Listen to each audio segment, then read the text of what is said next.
ప్రేమించండి పరిశుద్ధమైనటువంటి దేవా నామాన్ని నమ్ముకుంటున్నాము అయ్యా మీరు ముందున్నాన్ని నుంచి కూడా మీరు నాన్ని తెచ్చుకున్నా సర్వాధికారి ఆశీర్వదించారు దేవుడు ఆకాశం ఆకాశం పట్టణ దేవుడు అయినా ఆకాశం భూమిని సంపూర్ణ జలసాలు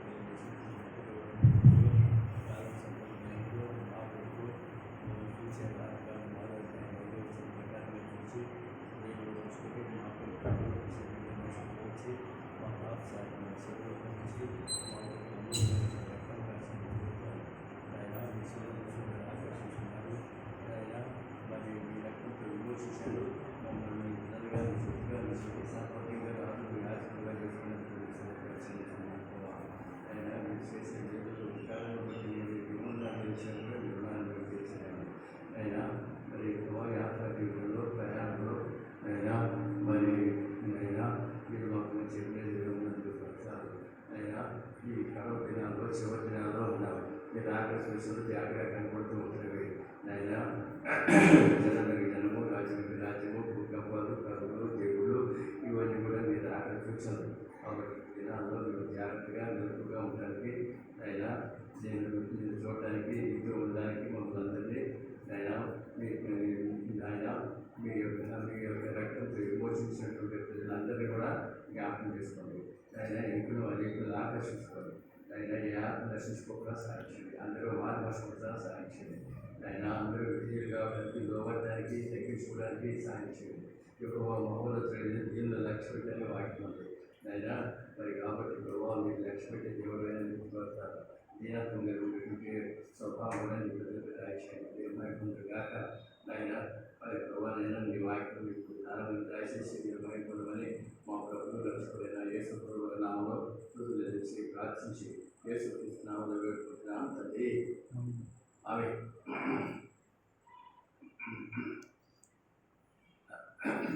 యోగు గ్రంథము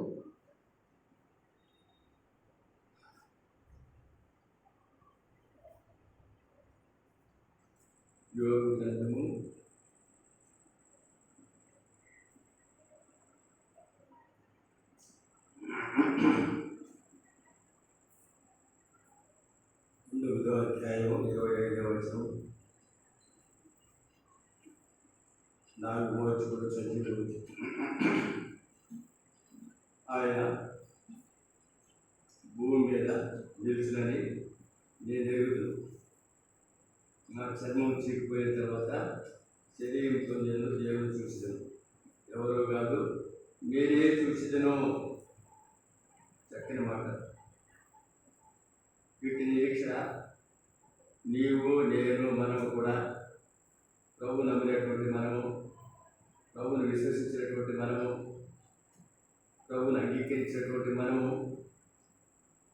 యోగు లాంటి నిరీక్షణ కలిగినటువంటి వారంగా ఉండవలసినటువంటి వారిగా ఉంటున్నాం జ్ఞాపకం చేసుకున్న ఈ మాటకి జ్ఞాపకం చేసుకున్నాం యోగు గ్రంథం 36వ అధ్యాయం 26వ వచనంలో ఏముందంటే దేవుడు మహోన్నతుడు మనము ఆయనను ఎరుగము. ఇక్కడ ఈ మాట ఎవరు అంటున్నారంటే ఎలుగు అంటున్నాడు. యోగు యొక్క స్నేహితుడు ఎలుగు అంటున్నాడు. యోగు ఏమన్నాడు? నేను ఎరుగుదును అంటున్నాడు. యోగు ఏమంటున్నాడంటే నేను ఎరుగుదును. ఇది ప్రాముఖ్యమైనటువంటిది. క్రైస్తవ జీవిత లక్షణము ఇది. ఇలాగా మనము ఈ లోకానికి ఎందుకు వచ్చాము, ఈ 4 రోజులు ఎందుకు ఉంటున్నాం, ఈ మన జీవిత కథ ముగిస్తే నేను ఎక్కడికి వెళతానేటువంటి ప్రశ్న ప్రతి ఒక్కరికి కూడా ప్రాముఖ్యమైనటువంటి ప్రశ్న ఇది. ఈ ప్రశ్న లేకుండా జీవించినా ఒకటి, జీవించకపోయినా ఒకటి. ఈ ప్రశ్న వేసుకోవాలి. యోగు చక్కని మాట, నా పాదములు ఆయన అడుగుజాడలు విడవక నడిచినవి అంటాడు. ఆయన నోటి మాట నా సొంత అభిప్రాయం కంటే ఎక్కువగా ఎంచితిని అంటాడు. లేదా మనం జ్ఞాపకం చేసుకోవాలి. ఇటు నిరీక్షణ లేకుండా, ఇటువంటి ధ్యేయము, ఆశ, మక్కువ, ప్రీతి లేకుండా జీవించినా ఉంటే, జీవించకపోయినా ఉంటే పశువు కంటే కూడా హీనమైనటువంటి సంగతి అన్నమాట. పశువు గట్టి కూడా తినమనేటువంటి జ్ఞాపకం చేసుకోవాలా. కీర్తి గ్రంథం 1వ అధ్యాయము 16వ వచనంలో ఏముందో తెలుసా? దేవుని ఎరుగుదమని వారు చెప్పుకుందరు కానీ అసహ్యులు, అవిధేయులు, ప్రతి సత్కార్య విషయంలో భ్రష్టులై ఉండి తమ క్రియల వలన ఆయనను ఎరగమన్నట్టుగా ఉన్నారు. చూసారా? తమ క్రియల వలన నీ నా క్రియలు ఎలా ఉన్నాయి? ఎరగమన్నట్టుగా ఉంటున్నావా? ఎరుగుదు అన్నట్టుగా ఉంటున్నావా? నేను ఎరుగుదును. ఈ యొక్క ఈ ఆనందము, ఈ సంతోషము, ఈ సమాధానము మనం ఎటువంటి పరిస్థితుల్లో ఉన్నప్పుడు కూడా మనము ఈ ఆనందం కలిగినట్టు వారుగా ఉండాలి. ఈ ఆనందం లేకపోతే ప్రయోజనం ఏంటి? ప్రయోజనం ఉంది. చెట్టు ఎక్కినటువంటి వారికి కొమ్మ దొరికే రీతిగా ఉండాలి. కొమ్మ దొరకకపోతే వారి గతి అదో గతి, అక్కడి నుంచి కింద పడిపోతారు. కొమ్మ లేకపోతే కొమ్మ పట్టు దొరకకపోతే అక్కడి నుంచి కింద పడిపోతారు. అదే కాబట్టి చెట్టు ఎక్కినటువంటి వారికి కొమ్మ దొరికిన విధంగా ఈ లోకయాత్రలో, ప్రయాణంలో, ఈ జీవిత యాత్రలో ఆయన మనకి ఒక కొమ్మ లాంటి వాడు. చెట్టు ఎక్కినటువంటి వారికి కొమ్మ దొరికితే వారికి ఎంత ఆదరవుగా ఉంటుందో, అదేవిధంగా ఈ లోకాన్ని విడిచిన వెంటనే మరో లోకము నాకు ఉంది, అది మరో లోకము నాకు ఉంది అనేటువంటి ఒక నిరీక్షణ, ఆనందము, సంతోషము, సమాధానము ఇది మనం కలిగినటువంటి వారిగా ఉండాలి. క్రైస్తవ జీవిత లక్షణం అన్నమాట. లేదా జ్ఞాపకం చేసుకుందాం ఈ మాటని జ్ఞాపకం చేసుకుందాం. మాట నీ కొరకు, నా కొరకు, మనందరి కొరకు. రోమపత్రిక 1వ అధ్యాయం 32వ వచనంలో ఏమంది? దేవుని న్యాయ విధిని బాగుగా ఎరిగి ఉండి వాటిని చేస్తున్నారు. ఇది మాత్రమే కాక వాటిని అభ్యసించిన వారితో సంతోషముగా సమర్థిస్తున్నారు. దేవుని ఎరిగినటువంటి వారుగా ఉండాలి. ఎరగమన్నట్టుగా ఉండకూడదు. ఎందుకంటే ప్రియ సోదర సోదరి, దేవుడు కనికరం గల దేవుడు. దేనికి పనికిరాని దిక్కుమాలిన దరిద్రులమైనటువంటి నిన్ను, నన్ను మనల్ని జ్ఞాపకం చేస్తున్నాడు. లోకంలో ఎంతోమంది పాండిత్యం కలిగినటువంటి వారుగా ఉన్నారు. ఎంతోమంది జ్ఞానులు ఉన్నారు. ఎంతోమంది తెలివి కలిగినటువంటి వారు ఉన్నారు. భక్తులు ఉన్నారు, ప్రధానులు ఉన్నారు, గొప్ప వారు ఉన్నారు. కానీ వారికి లేనటువంటి ఆ జ్ఞానము, పైనటువంటి జ్ఞానం. ఇది భూ సంబంధమైన జ్ఞానం కాదు, ఇది ప్రకృతి సంబంధమైన జ్ఞానం కాదు, ఇది లోక సంబంధమైనటువంటి జ్ఞానం కాదు. అంటే పైనటువంటి జ్ఞానం. ఆ జ్ఞానాన్ని నీకు, నాకు, మనకు ఆయన ఇచ్చినటువంటి వారుగా ఉంటున్నారు. ఈ జ్ఞానం కలిగినటువంటి నీకు, నేను, మనము అన్ని పరిస్థితుల్లో కూడా మన నిరీక్షణ విషయంలో ఏమాత్రం కూడా లోపం లేనటువంటి వారుగా ఉండాలి. నేడు నీకు ఈ లోకాన్ని నేను విడిచిపెట్టిన వెంటనే నా దేవుని చూస్తానే, నా ప్రభుని చూస్తానే, నా ప్రభుతో నేను సదాకాలము యుగములు కూడా నా రాజుతో, నా రక్షకుడితో నేను ఉంటాను అనేటువంటి ఆనందము, సంతోషము, సమాధానము ఇది మనం కలిగేటువంటి వారంగా ఉండాలి అని నా ఆనందం, నా ఆశ. నీవు కూడా ఇలాంటి ఆశ, మక్కువ, ప్రీతి కలిగేటువంటి వారిగా ఉండాలనేటువంటి ఆ ఆనందంతో నేను చెప్తూ ఉండాలి. లేదా కాబట్టి మనము ఈ ఆనందము లేకుండా జీవించాలంటే చెప్పుకునే ఉంటే. కాబట్టి ప్రియ సోదర సోదరి, మనం జ్ఞాపకం చేసుకుందాం. ప్రభు త్వరగా రాబోతున్నాడు. మరి ప్రభు దాంట్లో చూసినేమో తేటగా కనపడతా ఉన్నాయి. జనము, రాజ్యం, భూకంపాలు, కరువులు, తెగుళ్ళు, ఇవన్నీ జరగనారప్పుడు మీ తల పైకెత్తుకున్నట్టు ఇవన్నీ జరుగుతూ ఉన్నాయి. కంటికి కనపడతా ఉంది, మనకి తేటగా కంటికి కనపడతా ఉంది. ఆయన రాకడ సూచనలు కనబడతా ఉన్నాయి. ఇటువంటి దినాల్లో నువ్వు ఎలా ఉన్నావు? నీ జీవితం ఎలా ఉంది? నీ బ్రతికి ఎలా ఉంది? ఇది ప్రాముఖ్యమైనటువంటిది. నేను నీవే ప్రశ్న వేసుకో. ఎవరు కూడా ప్రశ్న వేయక్కర్లేదు. నిన్ను నీవే, నన్ను నేనే. లేదా నీ గురించి నేను కాదు, నా గురించి నీవు కాదు. కాబట్టి అంటే ఒక మాట ఎబ్రీ పత్రిక అధ్యాయంలో అనుకుంటా అది ఆ దినం సమీపించడం మీరు చూసుకోవాలి, ఒకరినొకరు హెచ్చరించుకోవాలని చెప్పి దేవుడి వాక్యం ఉంది. అందుని బట్టి నేను మిమ్మల్ని మనం ఒకరినొకరు మనం హెచ్చరించుకునేటువంటి వారంగా, మనము అన్ని విషయాల్లో కూడా ఆయన్ని మహింపచేటువంటి వారంగా, ఆయన కార్యాభివృద్ధిలో మనము ముందుకు కొనసాగించేటువంటి వారంగా ఉండాలని అక్కడ ఆ మాట ఉంది, హెచ్చరించుకోవాలి. కాబట్టి హెచ్చరిక అనమాట ఇది. ఇప్పుడు నేనేం ఇక్కడ చెప్పేటువంటి నేనేమో పరిపూర్ణే కాదు, పరిపూర్ణతలోనికి వెళ్ళిపోతా ఉన్నాను. ఎక్కలేనంత ఎత్తైన కొండపైకి నన్ను ఎక్కి అయ్యా అని చెప్పని మనము ఆయన మనము అడిగేటువంటి వారిగా ఉండాలి. నన్ను ఎక్కితే నేను ఎక్కగలను, లేకపోతే నా శాత కాదు. ఎక్కలేనంత ఎత్తైన కానీ అంటే ఏంటంటే మంచి అనుభవంలోకి నన్ను తీసుకుని వెళ్ళు అనేటువంటిది ఎత్తైన కొండ అనమాట. ఇలా జ్ఞాపకం తీసుకున్నాం, ఈ మాటని జ్ఞాపకం తీసుకున్నాం. కాబట్టి ప్రమాదం కాసుకొని ఉంది, ప్రమాదం దగ్గరకు వచ్చేసింది, అతి సమీపంగా ఉంది. సోదరి జ్ఞాపకం చేసుకుంది, మాట జ్ఞాపకం చేసుకుందాం. ప్రకటన గ్రంథం 20వ అధ్యాయం 15వ వచనంలో ఏమున్నాయంటే, ఎవరి పేరు జీవ గ్రంథమందు రాయబడినట్టు కనబడని ఎడల వాడి అగ్నిగుండంలో పడవేయబడును. చూసారా, నీ పేరు జీవ గ్రంథంలో రాయబడాలి.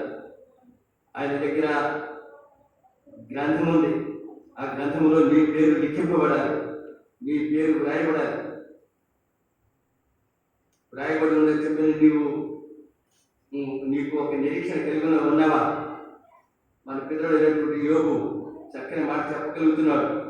నా విమోచకుడు సజీవుడు. ఆ తర్వాత ఆయన భూమి మీదకి వస్తాడు. ఆ తర్వాత నా శరీరం చీకిపోయిన తర్వాత శరీరంతో నేను దేవుని చూస్తాను, మరలా నాకు శరీరాన్ని ఇస్తాడు, ఆ శరీరంతో నేను దేవుని చూస్తాను, ఎవరు కాదు నేనే చూస్తాను, కన్నులారా చూస్తాను. చూసారా ఎంత చక్కని మాట. ఈ మాట నీవు నేను మనం అందరం కూడా కలిగినటువంటి వారిగా ఉండాలి. ఎందుకు ఇది ఒక పూట కూటి లాంటిది. ఈ లోకము లోక భాషలన్నీ కూడా గతించిపోయేటువంటివి. లోకంలో ఉన్నదంతా కూడా శరీరాశ, నేత్రాశ, జీవపు డామం. కాబట్టి ఇది నీ ఎంత వచ్చేది కాదు. నీవు తల్లి గర్భంలో దిగంబరిగానే వచ్చావు, దిగంబరిగానే తిరిగి వెళ్ళిపోవాల్సిందే. నువ్వు ఎటువంటి వాడమైనా సరేగాక, ఎంత జ్ఞానమైనా సరేగాక, ఇలా ఎంత చిలుకిలిగినటువంటి వాడమైనా సరేగాక, ఒకడు సర్వలోకమును సంపాదించుకుని తన ప్రాణం పోగొట్టుకుంటే మనకి ఏమి ప్రయోజనము? లేదా ఈ లోక సంబంధమైన జ్ఞానంతో నీవు పరలోక రాజ్యంలో చేరలేవు. దేవా నాకు జ్ఞానం దయచేయండి అని జ్ఞానాన్ని ఇస్తాడు. ఆ జ్ఞానంతో మనము మా పరలోక రాజ్యానికి చేరగలం. ఆ జ్ఞానంతో ఈ లోకానికి మనం ప్రత్యేకంగా ఉండగలం. లేకపోతే మనం ప్రత్యేకంగా ఉండలేము. మన చేత కాదు. ఇహలోకం మారిని మట్టకుండా తాను కాపాడుకోవాలంటాడు. ఈ లోకము మనకి కాదు కనుక ఈ లోకానికి మనము దూరంగా ఉండవలసినటువంటి వారిగా ఉంటున్నాం, ప్రత్యేకంగా ఉండవలసినటువంటి వారిగా ఉంటున్నాం. ప్రత్యేకమైనటువంటి జీవితం లేకుండా మరి విస్తృతమైనటువంటి జీవితం కలిగి మనం దేవుని రాజ్యంలో మనం చేరలేము. కాబట్టి వారి మధ్య నుంచి మళ్ళీ వెళ్ళి మీరు ప్రత్యేకంగా ఉండండి, నేను మీకు తండ్రిని, మీరు నాకు కుమార్తెగా ఉంటారని చెప్పి సర్వశక్తి గల ప్రభు చెప్తూ ఉంటున్నాడు.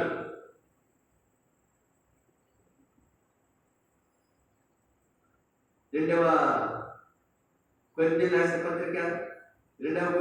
పత్రిక మరి 6వ అధ్యాయం 18వ వచనంలో రాయబడింది. కాబట్టి వారి మధ్య నుంచి బయలువెళ్ళి మనం ప్రత్యేకంగా ఉండండి అని చెప్పమంటాడు. ప్రత్యేకమైనటువంటి జీవితం ప్రాముఖ్యమైనటువంటి చాలు, గతించిన కాలము చాలు. మనం ప్రభుని ఎరకనుకున్నటువంటి ఆ కాలము భయంకరమైన జీవితం. ఇలాగా చుట్ట, బీడి, సిగరెట్లు, కళ్ళు, గంజాయి, సారాయి, సినిమాలు, డ్రామాలు, డ్యాన్సులు, ఇదనమాట లోక సంబంధమైనటువంటిది. దాని అంతా నుంచి తప్పించాడు కదా. అన్ని సంబంధమైన ఆచారాలు, అలవాట్లు, పద్ధతులు, దేవుడు కాని వాటికి దేవుడు చెప్పినని మనము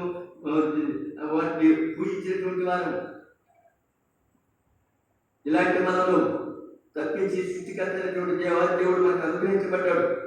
కాబట్టి మనం దేవుని సేవించాలి. కానీ ఈ ప్రత్యేకంగా లేకుండా మిశ్రితంగా ఉండి పర్లోక రాజ్యంలో సాధ్యం. అది భయంకరమైన జీవితం, మిశ్రితమైనటువంటి జీవితము, ప్రత్యేకం, అది దేవుడికి అసహ్యమైనటువంటి జీవితం. అది అలా ఉండకూడదు. ఆ ప్రభు సంతోషించే విధానంలో మనం సిద్ధపడవలసిన వారిగా ఉంటున్నాం. అలాంటి జీవితము నీవు కలిగినటువంటి వారిగా ఉండాలని చెప్పబడతామండి. కాబట్టి పీడాసమందిని జ్ఞాపకం చేసుకోవాలి.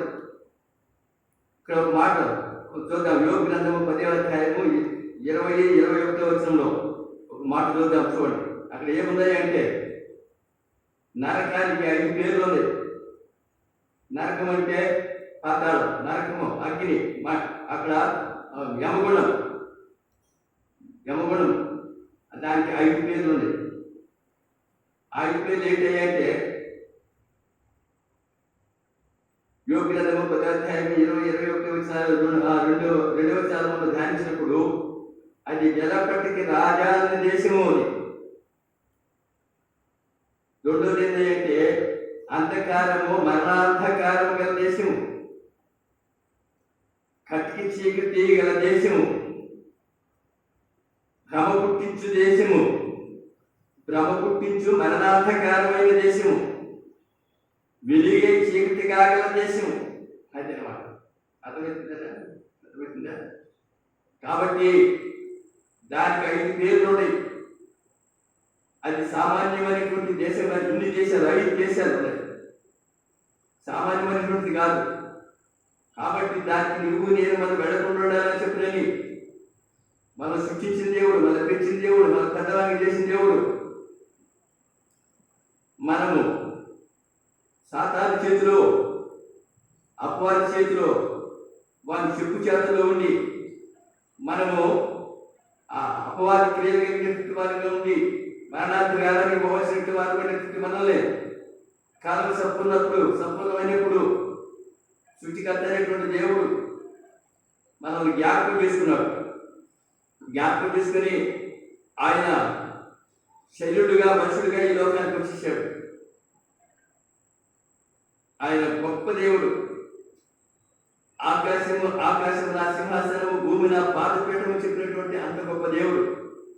ఈ భూమిని నేల మీద పరిచిన దేవుడు, భూమికి పునాదులు వేసిన దేవుడు, ఈ భూమిని ఈ భూమిని శూన్యంలో వేలాడదీసిన ప్యారుని మనం వేలాడదీసామో ఆ విధంగా శూన్యంలో వేలాడదీసినటువంటి దేవుడు. అంత గొప్ప దేవుడు ఇలా మనల్ని చూచి హృదయంలో నొచ్చుకొని ఈ లోకానికి నీ కొరకు, నా కొరకు, మన అందరి కొరకు దిగి వచ్చాడు. ఆయన ప్రేమ అసలు మనము వర్ణించలేము. ఆయన ప్రేమని మనం కొత్త వేయలేము. ఆకాశకార పర్వత సముద్రముల కంటే కూడా భిన్నమైనటువంటి ప్రేమ. దేవుడు లోకములు ఎంతో ప్రేమించింది. అసలు కొత్త వేయలేనటువంటి ప్రేమ. అట్టి తల్లి మనిషిన మనవుని ప్రేమ. లేదా అట్టి ప్రేమతో ఈ లోకానికి ఆయన దిగి వచ్చాడు. నీ కొరకు, నా కొరకు, మనందరి కొరకు కూడా ఈ లోకానికి దిగి వచ్చాడు. దిగి వచ్చి మన పాపాలంతా కూడా ఆయన మీద మోపుకున్నాడు. ఆయన తన చేతులు చాపి నా కుమారుడా, నీ హృదయాన్ని నాకు ఏం చెప్పదని ఆయన గాయపస్తులు చాపి నీ హృదయాన్ని అడుగుతూ ఉంటున్నాడు. ఎవరుతున్నాడు? నీ హృదయాన్ని అడుగుతున్నాడు. నీ హృదయం ఏమైనా మంచిదే? నీ హృదయము ఎలా ఉంది? హృదయంలో నుండి దురాలోచనలు, జాగ్రత్తలు, దొంగతనములు, నరహత్యలు, వ్యభిచారములు, కృత్రిమము, కామ వికారము, మత్సరము, దేవదూషణ, అభావము, అవివేకము, ఇవన్నీ కూడా నా హృదయంలో లేవని చెప్పగలవా? ఇవన్నీ లేవు, నేను బాగా ఉన్నాను నాకు చెప్పిన గుండె మీద చేసుకుని చెప్పగలవా? ఇవన్నీ ఉన్నాయి. ఇవన్నీ పెట్టుకొని పరలోక రాజ్యంలో చేరగలవా? అది కాదు. అంత దాకెందుకు? ఇప్పుడు ఆ చాలకెళ్ళి, చెట్లకెళ్ళి, పుట్టకెళ్ళి, లేకపోతే మరి ఆ బజార్లలో అటు ఇటు దుమ్ము ధూళి ఆ తిరిగి వచ్చి నువ్వు ఇంటికి వచ్చి నేరుగా ఇంట్లో పోగలవు.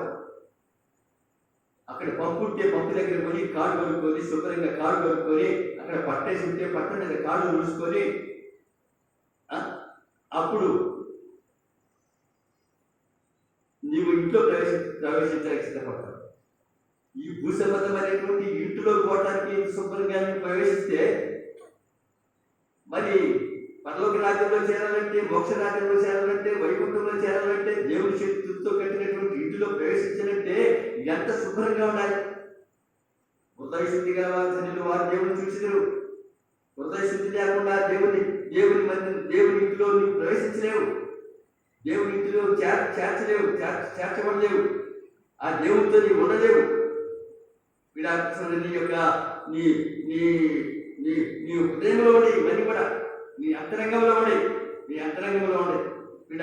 పిల్లలని జ్ఞాపకం చేసుకుని మాటలు జ్ఞాపకం చేసుకోవాలని నేను నీకు ప్రేమతో మనం చేస్తూ ఉంటున్నాను. ప్రేమతో నీకు మనం చేస్తూ ఉంటున్నాను. ఆయన ఎరగాలి, సంపూర్ణంగా ఎరగాలి.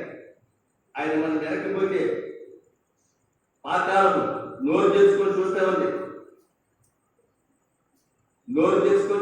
అది ఎప్పుడు వస్తాడా, ఎప్పుడు పడతాడా అని చెప్పలేదు. అది నోరు తెచ్చుకొని చూస్తా ఉంది. నరకాగ్ని గుండం ఉంది. లేదా కీర్తన గ్రంథం 11వ అధ్యాయంలో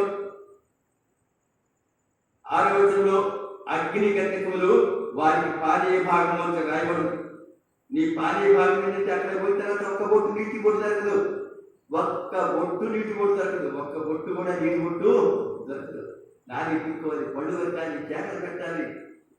పిల్లరా, అది ఒక రోజు కాదు, ఒక నెల కాదు, ఒక సంవత్సరం కాదు, యుగాంతముల పర్యంతం కూడా ఆ అగ్నిలో యాత్ర అనుభవిస్తూ ఉండాలి. ఈ పానీయ భాగం ఏంటంటే దాన్నే తాగాలి. అగ్ని గంధకములు తాగాలి.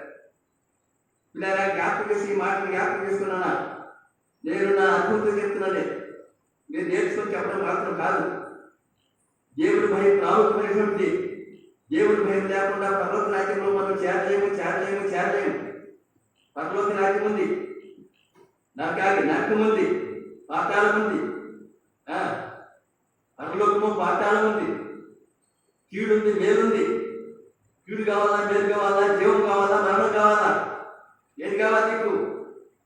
జీవంలో ప్రవేశించాలంటే యేసు వారు చెప్తున్నాడు, నేనే మార్గము, నేనే సత్యము, నేనే జీవము. అది జీవం అనేటువంటి దేవుడు యుగయుగాలు కూడా జీవించేవాడు. ఆ యుగయుగాలు జీవించేటువంటి దేవుడితో సదాకాలంలో యుగాంతముల పర్యంతం కూడా రాజ్యంలో, ఆ మోక్ష రాజ్యంలో, పరలోక రాజ్యంలో ఉంటాం. లేకపోతే నెమ్మది ఉండదు, సంతోషం ఉండదు, సమాధానం ఉండదు. కేకలు పెట్టాలి, పళ్ళు పెరగాలి. ఇలా ఆ వేదకరమైన స్థలానికి పోవడం అది మంచిది కాదు. నువ్వు జ్ఞానం కనుకైతే లేదా ఇప్పుడే నీ సృష్టికర్త అయినటువంటి దేవుని యేసువారిని అంగీకరించు. ఆయన గాయపస్తులు చాపి పిలుస్తూ ఉంటున్నాడు. ప్రయాసపడి భారం మోసుకుంటున్న సమస్తమైనటువంటి వాళ్ళంటే నా దగ్గరికి అంటున్నాడు. ఒక జాతిని, ఒక కులాన్ని, ఒక మతాన్ని పిలవటం లేదు.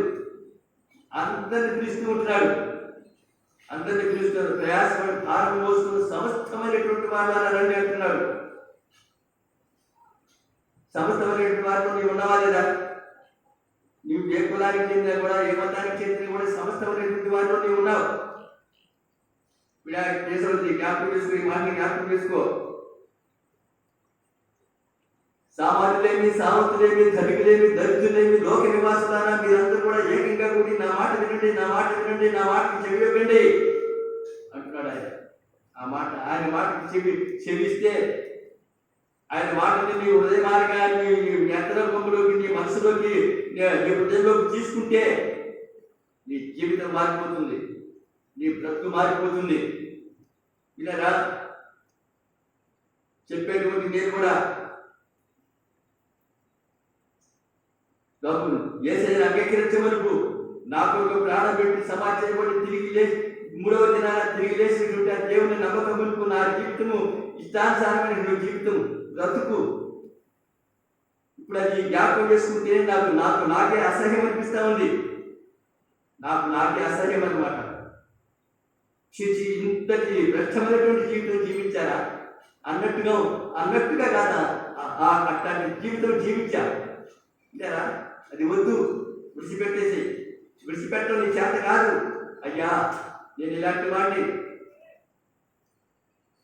నా జీవితంలో ఏమొచ్చి లేదు అది కాదు వదులుకొని తన వరకు చూస్తే ఎక్కడ చూసినా కూడా ఏమొచ్చి లేదు. ఎత్తు తన కావులు జరిగింది, గాఢ సత్తగా జోడు తెలుసుకుంటుంది. కానీ ఏమాత్రం కూడా ఎరగలేనటువంటి వాడిగా ఉన్నాను నేను. ఇష్టానుసారంగా జీవించేటువంటి వాడిగా ఉంటున్నాను నేను. పాపించి జనం, దోషవంతమైన ప్రజలు, దుష్ట సత్తానం, చెరుపు చేసేటువంటి పిల్లలు అంటున్నారు. చెరుపు చేసేటువంటి సత్తానం, అలాంటి సత్తానం నుండి విడిపించడానికే ఆయన ఈ లోకానికి వచ్చి నా కుమారుడు హృదయాన్ని అంటున్నాడు. విడాకుల సోదరు జ్ఞాపకం చేసి మాట జ్ఞాపకం చేసుకో. భయంకరమైన పాతాలను నోరు తెలుసుకొని అది చూస్తా ఉంది. దాని మార్గములు మరణశాలకు దిగిపోతాయి. చాప్టర్ గంట 7 అధ్యాయం 27 వచనాల్లో మాట ఉంది. విడాకుల సోదరు జ్ఞాపకం చేసుకో. దేవుని వాక్యానికి దూరంగా ఉండి దేవుని వాక్యం విని కూడా అనుసరించినటువంటి వారు మన పితరులైనటువంటి ఇశ్రాయేలీయులు.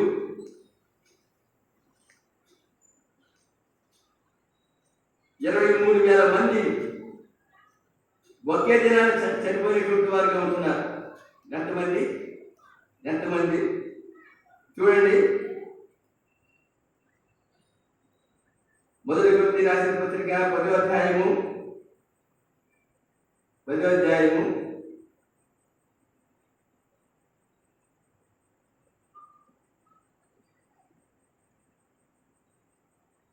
చదువుదాం. వీళ్ళంతా ఎవరైతే ఇశ్రాయేలీయులు ఎరిగినటువంటి వారు, కబుని అంగీకరించినటువంటి వారు, వీరందరూ ఆత్మ సంబంధమైన ఒక్క పానీయమునే పానం చేసిరి, ఆత్మ సంబంధమైనటువంటి బండలోనికి త్రాగిరి, ఒక ఆహారమునే భుజించిరి.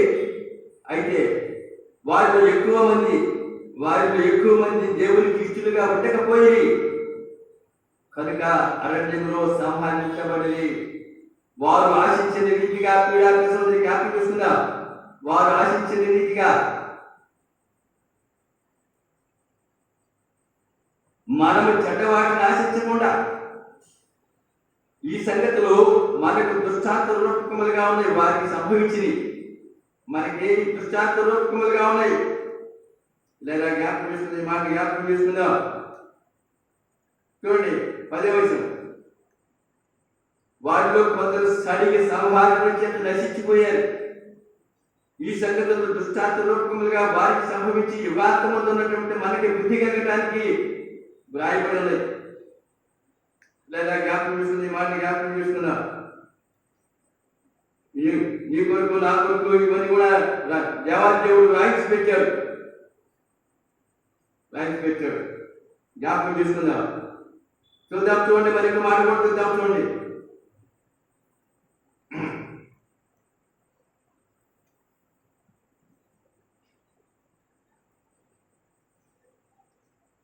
చాప్టర్ 7వ అధ్యాయం 25 వచనం. దాని ఇల్లు పాతాళములకు దిగిపోతుంది. ఏని ఇల్లు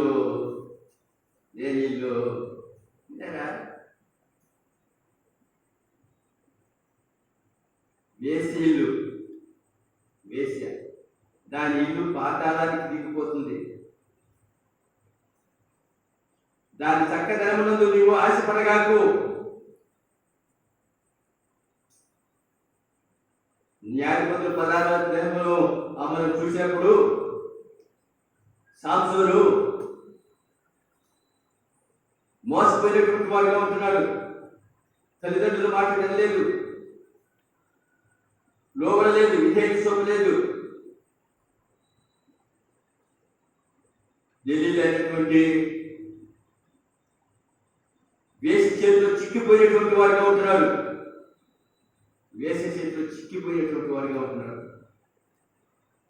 అది ఆ ఊరి వారందరూ కూడా వేసిని కొట్టుబట్టినటువంటి వారిగా ఉంటారు. వారికి అతని ప్రాణం ఎక్కడుందో కనుక్కో. అతని అతని నీవు మా చేతికి అప్పగించకపోతే నీవు చచ్చిపోతావు, నిన్ను చంపేస్తామని చెప్తాను అన్నప్పుడు అది దాని లాలన మాటల చేత సాంసోను శోధించింది. తన సోదరికి తట్టుకోలేక తన ప్రాణం ఎక్కడుందో చెప్తూ వచ్చాడు. అది నాజీరు చేయబడినటువంటి వాడు. ఇలా దేవుడికి నాజీరు చేయబడినటువంటి వ్రతం చేయబడినటువంటి వాడు. అటువంటి సాంసోను గాడిద పచ్చి ఎముకతో 1000 మందిని చంపినటువంటి వాడు, అంత బలాఢ్యుడు. అటువంటి వాడు వేసే చేతిలో చిక్కిపోయేటువంటి వాడిగా ఉంటున్నాడు. చిక్కిపోయి పిల్లరా దాని తొడ మీద పట్టుకొని నిద్రపోయినటువంటి వాడిగా ఉంటున్నాడు. అది తన జడలన్నీ కూడా కత్తిరించేసింది. ఆ తర్వాత ఎప్పటిలాగా నేను వెలిచింపుకుంటాను అనుకున్నాడు. తనలో ఉన్నటువంటి బలమంతా వెళ్ళిపోయింది. ఇప్పుడు ఫిలిష్తీయులు పిలిచింది. శరీరులందరూ కూడా వచ్చారు. వచ్చి వాడు పట్టుకున్నారు, సాంసోను పట్టుకున్నారు. వెలిచింపుకుంటాను అనుకున్నాడు. ఎక్కడ విడిపించుకునేది బలం లేకుండా పోయింది. ఇప్పుడు అతన్ని పట్టుకొని దాగోని గుడిలోకి తీసుకొని పోయి దాగోని గుడిలో అతన్ని తన కళ్ళు ఓడబీకారు. అంత మాత్రమే కాదు, తాను ఇక ఇసురాజు ఇసిరేటువంటి వారిగా చేశారు. అర్థమైంది చెప్పిడా? అర్థమైంది చెప్పే సోదరి. కాబట్టి వ్రతం చేయబట్టి మన ప్రభు నమ్ముకున్నటువంటి మనము, ప్రభు రక్తంలో కనపడినటువంటి నీవు నేను మనము ఎలా ఉండాలి? సృష్టికర్త అయినటువంటి దేవుని అంగీకరించినటువంటి మనము చాలు. గతించిన కాలము చాలు. ఇలా దానికి మనం ఏమాత్రం కూడా ఈ ఎంటర్ కాకూడదు. స్వస్తి చెప్పవచ్చి స్వస్తి చెప్పి ముందుకు సాగవలసినటువంటి వారిగా ఉంటున్నాం. పరిశుద్ధత ఎక్కడ దొరుకుతుంది? మనల్ని అపరిశుద్ధులైనటువంటి మనల్ని పరిశుద్ధులుగా చేశాడు. ఈ పరిశుద్ధత ఉంది కనుకనే మనం ఆనందిస్తూ ఉన్నాం. ఈ ఆనందాన్ని ఎవరు తీసివేయగలరు? ఈ సంతోషాన్ని ఎవరు తీసేయగలరు? ఆనందించండి, ప్రభువునందు ఆనందించండి, మరలా చెప్తాను ఆనందించండి అంటాడు. ఆనందం, ఈ ఆనందము ఎక్కడుంది? వారి దాని ద్రాక్షరసములు విస్తరించిన నాటి సంతోషము కంటే అధికమైనటువంటి సంతోషము నీవు నా హృదయంలో పుట్టించినవి. ఎక్కడుంది సంతోషం? ఎక్కడుంది పీడ? ఎక్కడుంది? నీ నా హృదయంలో ఉంది. ఈ సంతోషము ఎవరు తీసేయగలరు? కష్టం వచ్చినా, నష్టం వచ్చినా, వ్యాధులు, బాధలు, ఇరుకులు, ఇబ్బందులు, పరిస్థితులు తారుమారి తలకిందుగా పొందిపోయినా కూడా ఈ సంతోషాన్ని మాత్రం ఎవరు కూడా తీసివేయలేడు. అది ఈ సంతోషం ఇచ్చినటువంటి ఆ దేవునికి కృతజ్ఞులమై 4 రోజులు నటన. ఇది 4 రోజులు నటన. ఈ నటనలో నీవు నేను ఆయనకి నమ్మకంగా ఉండాలని చెప్పిన ప్రభు ఆయన ముందుగానే ఆశించాడు. ఆయన సృష్టికర్త అనేటువంటి దేవుని నామము నీ ద్వారా నా ద్వారా ఘనపరచబడాలి. నన్ను ఘనపరచవాలని నేను ఘనపరుస్తానని చెప్పినట్టాడు. ఆయన నీ ద్వారా నా ద్వారా ఆయన నామము ఘనపరచబడాలి. లేదా లేకపోతే ఆయన నామం ఘనపరచబడుతుంది, నీకేమో గొప్ప ఆనందం, సంతోషం ఉంటుంది. ఆయన నామం ఘనపరచబడకపోతే ఆయనకి సంతోషం ఉండదు. నీ కొరకు రక్తం కార్చాడు, నీ అతిక్రమ క్రియలను బట్టి గాయపరచబడ్డాడు, నీ దోషాలను బట్టి నలగొట్టబడ్డాడు, నీ సమాధానాత్మక శిక్ష ఆయన మీద వేసుకున్నాడు. ఆయన పొందిన దెబ్బల చేత నీకు స్వస్థత, నీ పాప రోగానికి స్వస్థత. హృదయం అన్నిటికంటే మోసకరం అనేది అది ఘోరమైనటువంటి వ్యాధి. ఈ వ్యాధి నీకు అర్థం కావట్లేదు. ఎన్నిసార్లు చెప్పినా నీకు అర్థం కావట్లేదు. ఏదో ఈ శరీర సంబంధమైన వ్యాధి వస్తే ఈ వ్యాధికి డాక్టర్ ఎక్కడున్నాడు? ఎక్కడున్నాడు? గుంటూరులో ఉన్నాడా? విజయవాడలో ఉన్నాడా? లేకపోతే హైదరాబాద్లో ఉన్నాడా? నా వ్యాధి బాగు చేసుకోవడానికి ఏ డాక్టర్ దగ్గర పోవాలని చెప్పని వెతుక్కుంటా పోతాం. ఈ శరీర సంబంధమైన వ్యాధి గురించి ఎంత ఖర్చు అయినా కూడా అప్పయ్య చేసి బాగు చేసుకోవడానికి వెళ్ళిపోతాం. కానీ వీడ ప్రాముఖ్యమైనటువంటి వ్యాధి ఏంటో తెలుసా? హృదయం అన్నిటికంటే మోసకరమైనటువంటిది. అన్నిటికంటే మోసకరమైనటువంటిది. ఇది ఘోరమైనటువంటి వ్యాధి. ఈ వ్యాధిని ఎవరు కూడా బాగు చేయలేడు.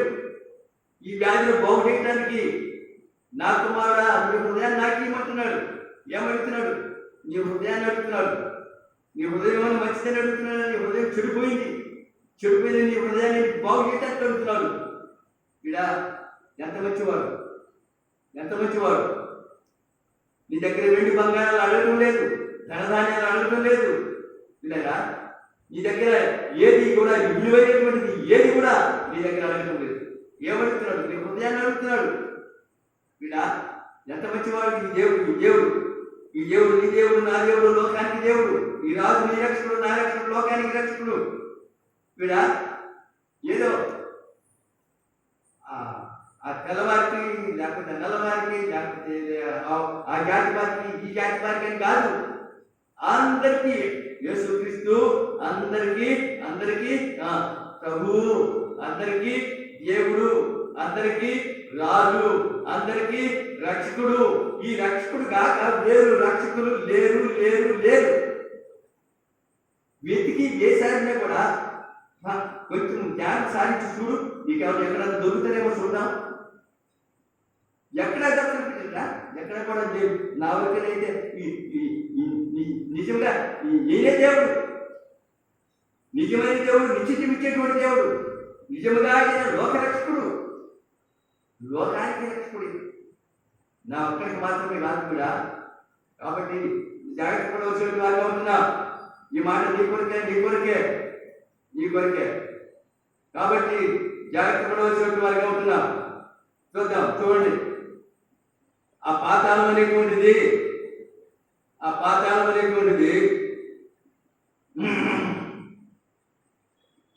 లూకాసు వార్త సామాన్యమైనటువంటి కాదు. 16:24 అక్కడ ఒక ధనవంతుడు ఉన్నాడు. ఆ ధనవంతుడు ఊదారంగు బట్టలు, సన్నపు నార వస్త్రాలు ధరించుకొని బహుగా సుఖం అంటే ఇంకంటే ఆ సుఖానికి కొత్త లేదనమాట. బహుగా సుఖం అన్నమాట. అట్టి సుఖం ఆ సుఖం అనుభవిస్తూ ఉన్నాడు. సుఖం అనుభవిస్తూ ఉంటున్నాడు. అయితే అదే తన ఇంటి ఆ యొక్క ధనవంతుని ఇంటి బాగా ముందు పడున్నాడు ఒక దరిద్రుడు. తింటానికి తిండి లేదు, బట్టలు లేదు, వ్యాధి, కుక్కలు వచ్చి కురుకులు లాగుతాం అన్నాయి. ఎవరైనా తన స్నేహితులు అయితే స్నేహితులు కుక్కలు వచ్చి కురుకులు లాగుతున్నాయి. కష్టం అనిపిస్తూ ఉన్నాడు. పిల్లలు నాకు ఆత్మీయ మాటలు వినండి, చక్కగా వినండి, నన్ను వినండి. అయితే ధనవంతులైతే మేము బహుగా సుఖం అనుభవిస్తూ ఉంటాం. కొంతకాలానికి ధనవంతుడు చనిపోయి పాతిపెట్టబడి పాతాళంలో అగ్ని జ్వాలలో యాత్ర పడతా ఉన్నాడు.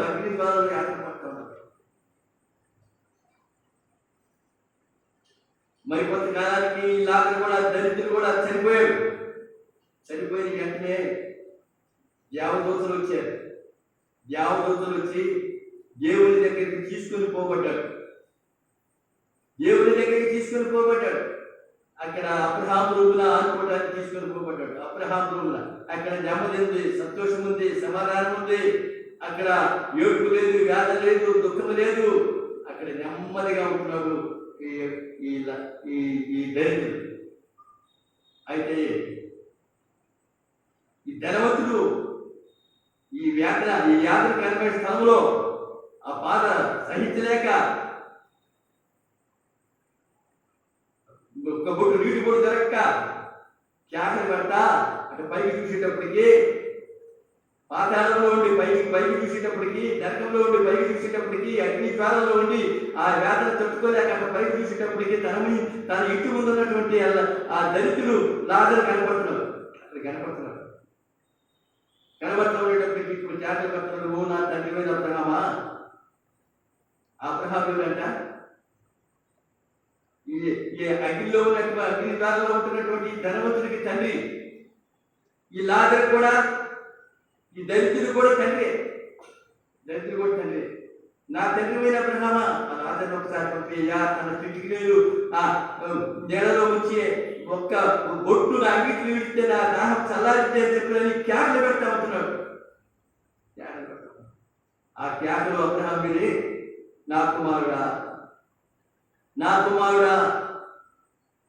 నీ జీవితకాలం అంతా కూడా నువ్వు సుఖం అనుభవించావు. నీ జీవితకాలం అంతా కూడా సుఖం అనుభవిస్తూ వచ్చావు. ఇప్పుడేమో యాత్ర పడతావు. అక్కడ వాళ్ళు ఇక్కడికి, ఇక్కడ వాళ్ళు అక్కడికి రావడానికి మధ్యన పెద్ద అగాధం ఉంది, రావడానికి వీలేదు.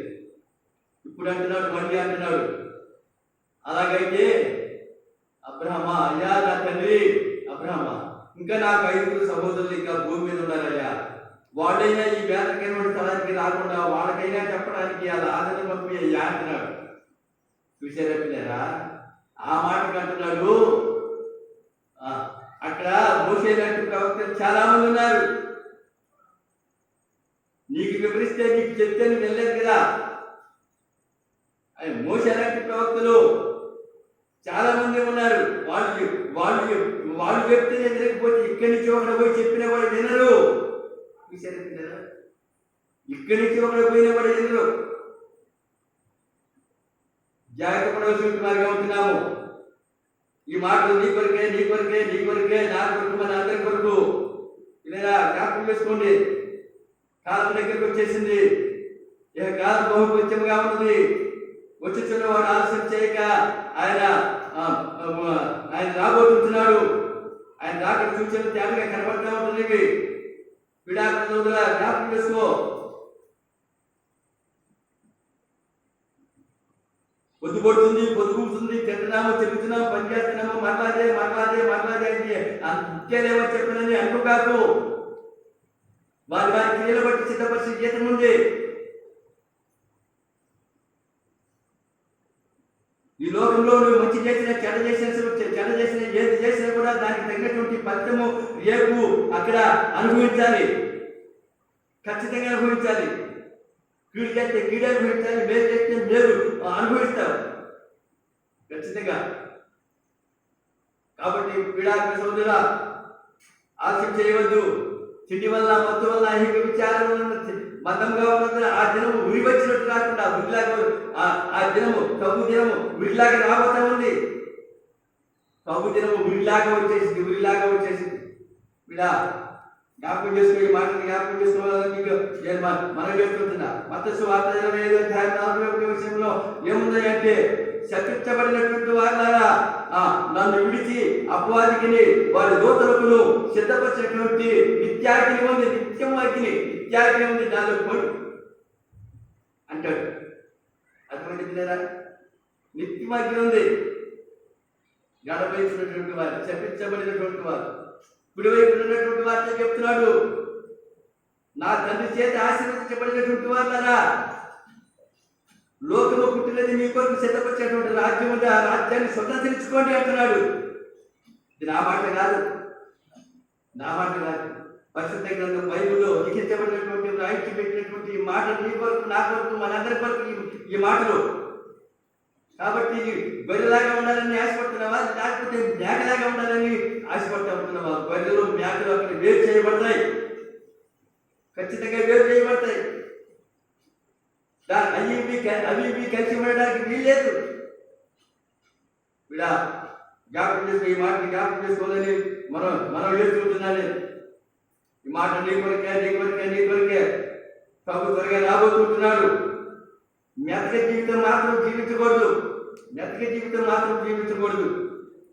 క్రైస్తవులు చెప్పిన పేరు పెట్టుకొని క్రైస్తవ జీవితం జీవించాలి.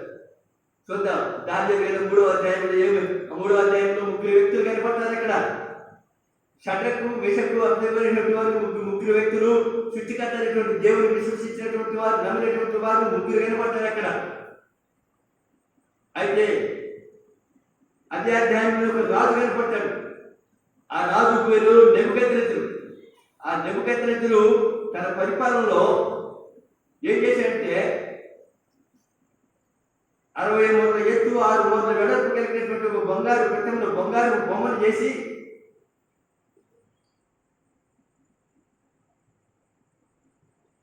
ఒక మంచి మైదానం చూసి మైదానంలో నిలబెట్టి, ఇదిగో నేను నిలబెట్టినటువంటి బంగారు ప్రతిమకి అందరూ కూడా వచ్చి నమస్కారం చేయండి అని చెప్పారు. దాదాపు కదా, ఎవరు తప్పించుకుంటారు, ఎవరు పోకుండా ఉంటారు? అందరూ కూడా, ఆ ప్రాంతం అంతా కూడా వచ్చి ఆ బంగారు ప్రతిమకు నమస్కారం చేశారు. వీళ్ళు ముగ్గురు రాలేదు. ఎవరు ముగ్గురు? షడ్రకు, మిషకు, అబేద్నెగోలైనటువంటి వారు, సృష్టికర్త దేవుని విశ్వసించినటువంటి వారు, నమ్మినటువంటి వారు. ఈ ముగ్గురు రాలేదు. రాకపోయేటప్పటికి నీలాంటి వాడు నాలాంటి వాడు ఉంటారు కదా, అరే పలానా వ్యక్తి రాలేదయ్యా, నీ ఆజ్ఞ ఏమైపోయింది, నీ మాట ఏమైపోయింది, పలానా వ్యక్తి రాలేదు అనేటప్పటికి పిలవండి. పిలిచారు. ఆయన దగ్గరికి వచ్చిన తర్వాత, రాజు దగ్గరికి వచ్చిన తర్వాత, ఏంటి నేను నిలబెట్టినటువంటి నేను ఈ దేవతని పూజించలేదని చెప్పి తెలిసింది, ఇది నిజమేనా? అయితే ఇప్పుడైనా సరే నేను నిలబెట్టినటువంటి బంగారు ప్రతిమకు మీరు నమస్కరించినట్లయితే సరే ఉంది. నమస్కరించకపోతే ఇగో మడుతా ఉంది చూడండి, అగ్నిగుణం మడుతూ ఉంది, ఆ అగ్నిగుణంలో ఏపిస్తానే అన్నాడు. ఆ మాటకి ఈ మాట వినాలి. ఆ మాటకి వీళ్ళు ముగ్గురు అంటున్నారు. ఏమంటున్నారంటే, రాజుని పిలవట్లా, నెబుకద్నెజరు విందుని గూర్చి నీకు ప్రత్యుత్తరమేమన్నటువంటి చెత్త మాకు లేదు అంటే అనమాట. పవర్ గల జీవితం అది. పవర్ ఇదేనా? క్రైస్తవ జీవితము పవర్తో కూడినటువంటిది అనమాట. ఓటం కలిగినటువంటిది కాదు, అందనటువంటిది కాదు, పొందినటువంటిది కాదు. ఎవడేందుకు క్రైస్తవుడేందుకు ఆ పేరుని బట్టి దేవుని మహిమపరచాలి అది. కాబట్టి ఇప్పుడు వాళ్ళు అంటున్నారు, నెబుకద్నెజరు ఇందుని గురించి నీకు ప్రత్యుత్తరం చిత్తమాకు లేదు. ఇగో ఆ అగ్నిగుణంలోంచి మా దేవుడు తప్పిస్తాడు, రక్షిస్తాడు. ఒకవేళ తప్పించకపోయినా సరే ఈ దేవతను మాత్రం పూజింపమని చెప్పినని తెలుసుకో. ఇప్పుడు రాజుకి రౌద్రం ఎక్కువైపోయింది, కోపం ఎక్కువైపోయింది. ఇప్పుడు అగ్నిగుణం ఏడంతా చేయమన్నాడు. ఆ తీవ్రంగా మొత్తం ఉంది. ఇప్పుడు బలమైనటువంటి వ్యక్తులు పిలిచాడు. వాళ్ళు ముగ్గురు పట్టుకుని దాంట్లో వేయమని చెప్పన్నాడు. బలమైనటువంటి వ్యక్తులు ఒక్కొక్కటి దరిద్రాన్ని పట్టుకోవాలిగా. ఆ పట్టుకున్నారు, దాంట్లో వేశారు. ఆ అగ్ని ఏం చేసింది, ఏడని వాళ్ళని మొత్తాన్ని లాగేసింది, ఆ అగ్నిగుణంలోకి లాగేసింది. అయితే వేటానికి పోయేటువంటి వాళ్ళు కాలి పోటైపోయారు. వీళ్ళు ముగ్గురు ఏ గాలి లేకుండా తిరుగుతున్నారు. వీళ్ళకి తోడు ఒక దూత కూడా తిరుగుతా ఉంది. బాగా వినండి కదా, ఒక దూత కూడా తిరుగుతా ఉన్నారు. ఇప్పుడు దాంట్లో ఎంతమంది తిరుగుతున్నారు? నలుగురు తిరుగుతా ఉన్నారు. ఇప్పుడు రాజు అగ్నిగుండము వాకిలి దగ్గర నుండి చూస్తా ఉన్నారు. ఇక్కడ పక్కన ఉన్నటువంటి వాళ్ళు తెలిసి ఇది నాకేనే మీకు కూడా. నలుగురు ఆ అగ్నిలో ఏ హాని లేకుండా తిరుగుతూ ఉన్నారు. ఇలా లేచేటువంటి వాళ్ళు కాలి బోర్డైపోయారు. ఇది నాకైనా మీకు కూడా అట్టగానే పడుతున్నా చెప్పినట్టే, అవును రాజా. ఇప్పుడు అంటున్నాడు, నా చేతిలో నుంచి విడిపింపగల దేవుడు ఎక్కడ ఉన్నాడు అని చెప్పినని అంతకు ముందు అనినటువంటి ఆ నెబుకద్నెజరు ఆ రాజు ఇప్పుడు ఏమంటున్నాడంటే, మహోన్నతులకు దేవుని సేవకులారా రండి, మహోన్నతులకు దేవుని సేవకులారా రండి అని కేక వేసి పిలుస్తూ ఉన్నాడు. అగ్నిగుణంలోంచి బయటికి రండి అని చెప్పినట్టు పిలుస్తూ ఉన్నాడు. ఆ మాట చెప్పడంతో వాడు బయటకు వచ్చిన తర్వాత అందరూ అక్కడికి వచ్చి గుంపుగుడి ఏమన్నా పైన వేసుకున్నటువంటి చొక్కాలు ఏమైనా కాలిపోయినాయా, వెంట్రుకలు ఏమైనా కాలిపోయినాయా, శరీరం ఏమైనా కమిలిపోయిందా అని చెప్పినది పరీక్ష చేశారు. అగ్ని వాసన పడలేదు. అగ్ని వాసన కూడా లేదు. లేదు. ఇప్పుడు అంటున్నాడు, రాజు అంటున్నాడు, పిల్లరా ఈ మాట వినండి. ఈ విధంగా రక్షించుటకు ఈ దేవుడు కాక మరి ఏ దేవుడు కూడా లేడు. ఈ విధంగా రక్షించుటకు ఈ దేవుడు కాక మరి ఏ దేవుడు కూడా లేడు. ఈ దేవుడే నిజమైనటువంటి దేవుడు. ఈ దేవుడే పూజార్హుడు. పూజిస్తే ఈ దేవుడే పూజించాలి. ఈ దేవుని కాక వేరొక దేవతలను ఎవరైనా పూజించినట్టుగా ఉంటే ఇప్పుడు తొలకలుగా నడిపిస్తానని చెప్పినాను. ఇప్పుడు రాజు ఆజ్ఞ